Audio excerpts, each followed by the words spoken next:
one of the elements of where they want to take the world is a third world war, which they wish to involve Europe, the United States, and well, Canada, North America, and Russia and China. I was told by insiders in the 1990s in America that the plan was to lead to a conflict involving China. For this reason, in the 1800s, letters were written, and particularly one particular letter, between two high-level players in the secret society network, in which the 3 world wars were described of where they were going to go.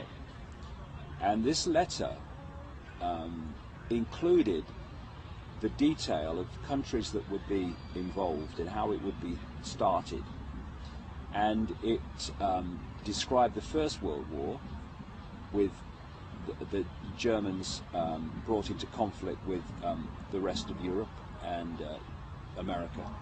It described the Second World War in the same terms and said it would lead to a Jewish state in Israel.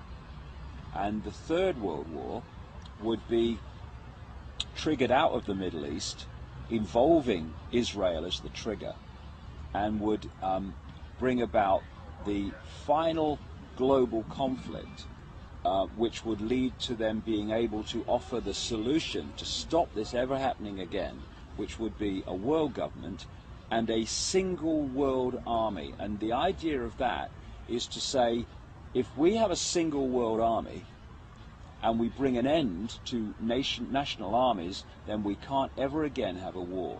What they won't tell you is those that have manipulated the war will be the same people that offer the solution to the war, which is exactly the structure of control that they want. And I feel very strongly that Georgia, I'm not saying this war's going to happen tomorrow, but Georgia was a move on the chessboard in this direction. And I'll tell you a story that happened to me in England which relates to this. And it seems, you know, quite a minor story until it starts to play out. Last March 2008, I received a letter from a man in England who is what we call there, or called there, a traffic warden. And his job, they walk along the streets in a uniform, and they give out tickets to cars for illegal parking or whatever.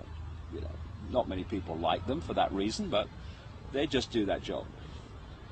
And this traffic warden, he'd been a traffic warden for nearly 20 years,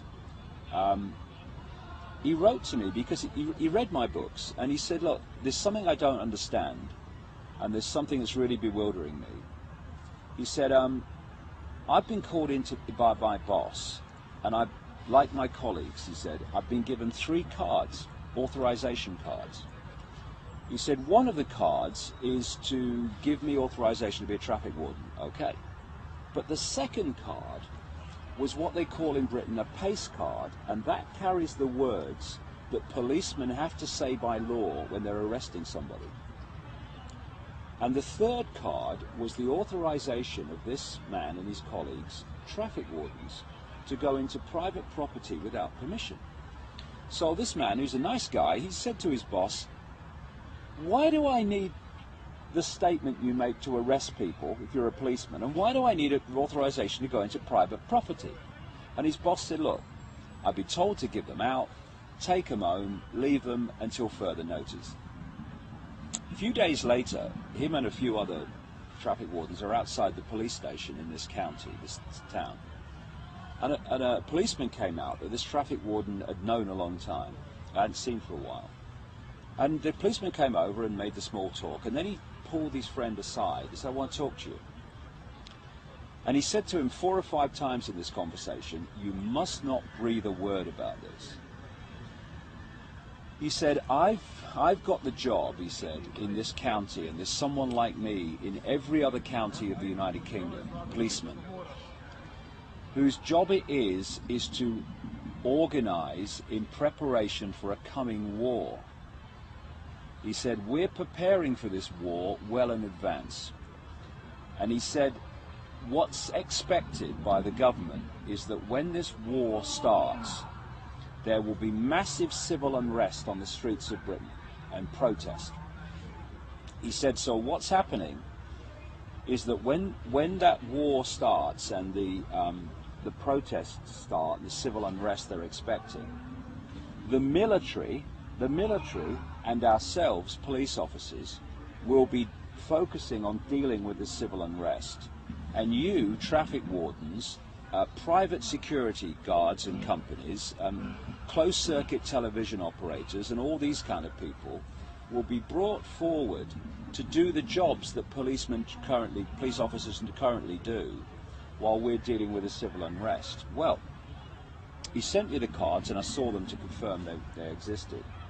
A few days after he contacted me, the British government announced that they were going to redesignate and rename traffic wardens civil enforcement officers, and they were going to give them powers, some of the powers currently that the police have.